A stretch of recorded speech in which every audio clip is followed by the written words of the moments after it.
Hey, Chris Eden here. We're going to talk about making your own FigRig. Now, if anyone knows what a FigRig is, everyone knows they probably cost around $200.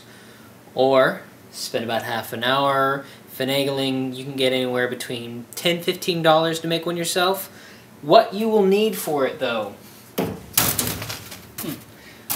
3/4 inch PVC pipe. You're going to need to cut it up into 6-inch length segments, 2 3-inch length segments, 4 2.5-inch length segments, and 4 1.5-inch length segments. In addition, you will need 10 45-degree connectors. You will need 2 T-connectors, a cross connector, and 2 end caps, which you will drill 1/4-inch holes into the center of each. Now, in addition, you'll need this. It consists of a 1/4-inch, 4.5 long size 20 carriage bolt, a 1/4-inch wing nut, 2 1/4-inch nuts, and a 1/4-inch fender washer. Now what that means is that it's rubber and not hard. And optionally, you can get some PVC cement if you feel like really making sure that stuff's not going to wiggle around on you. And if you're feeling nice and vain, some spray paint. So, let's get started.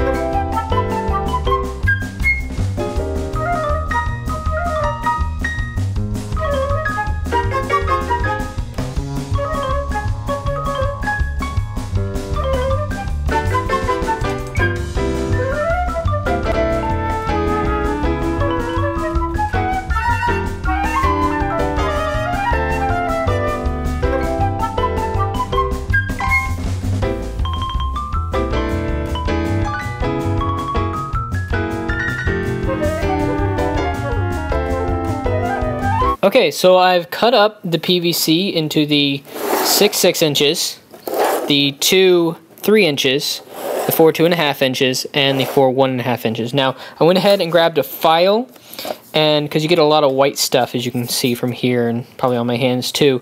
So, I mean, like a quick, just a little rub will get rid of a lot of the stuff, or if you have sandpaper or whatever you want to use, or if you want to pick it off by hand, that's fine too.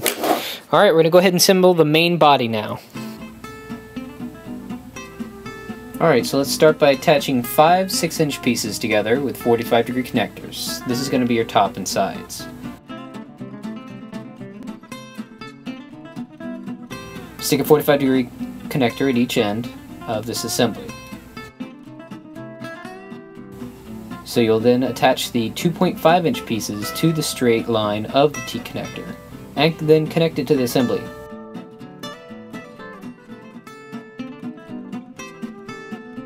Make sure the T points inside of the octagon. 2 more 45-degree connectors will attach to the 2.5-inch pieces, and the final 6-inch piece will complete the frame of your rig. Then attach the 3-inch piece to the T connector. Insert all 4 1.5-inch pieces to the cross connector, attaching the last 45-degree connectors at opposite ends of the T connector, which will plug into the 3-inch pieces.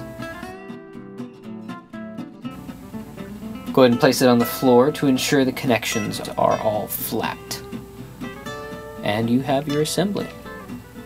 So as you saw in the assembly, we have the 1-inchers, we've got the 3-inchers here, the 2.5s will go on each side, and then the caps will go on each side. Now this side is where we're going to drill, right here.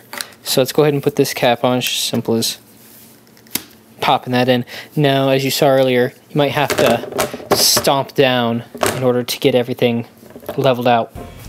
Now, in order to attach your camera to this rig, we'll need you to drill a 1/4-inch hole through the middle of the PVC end cap.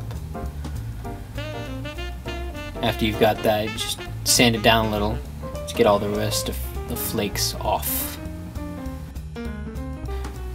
Then screw in a nut onto the carriage bolt about halfway down.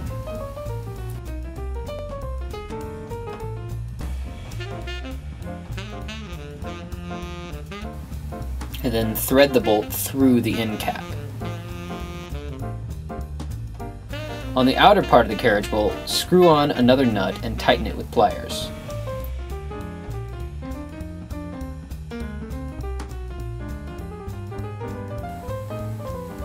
Then you will screw on the 1/4 inch wing nut, making sure that the wings point down towards the PVC end cap.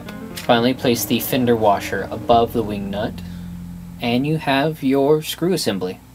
Alright, so we now have the final assembled product.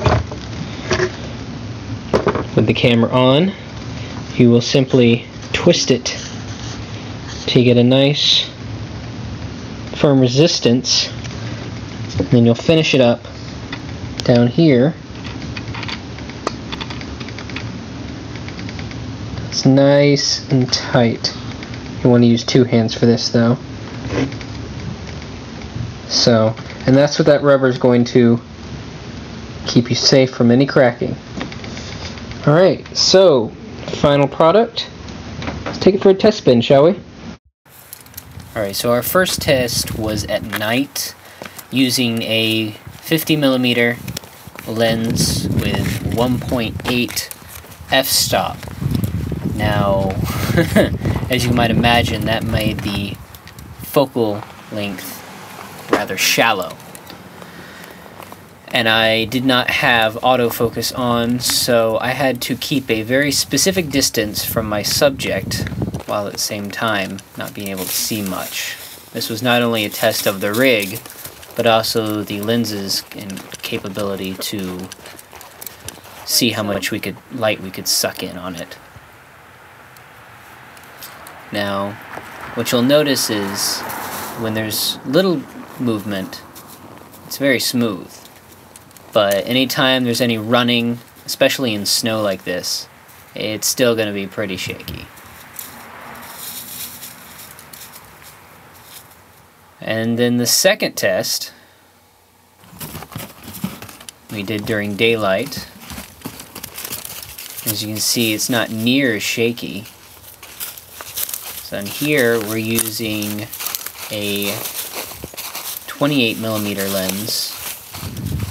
And the aperture is much smaller. It's closer to about 16 here, because we had a lot of daylight to work with. So as you can see, still pretty smooth, but if you're tromping in snow at hardcore speeds, it's going to be pretty shaky no matter what, at least with this rig. All things considered, I'd say this was a triumph, and yes, I like it better in black. Now I got some plans for the future. I'm thinking a counterbalance system to increase stabilization. If I get a chance to figure it out, I'll put up a vid. In the meantime, happy shooting.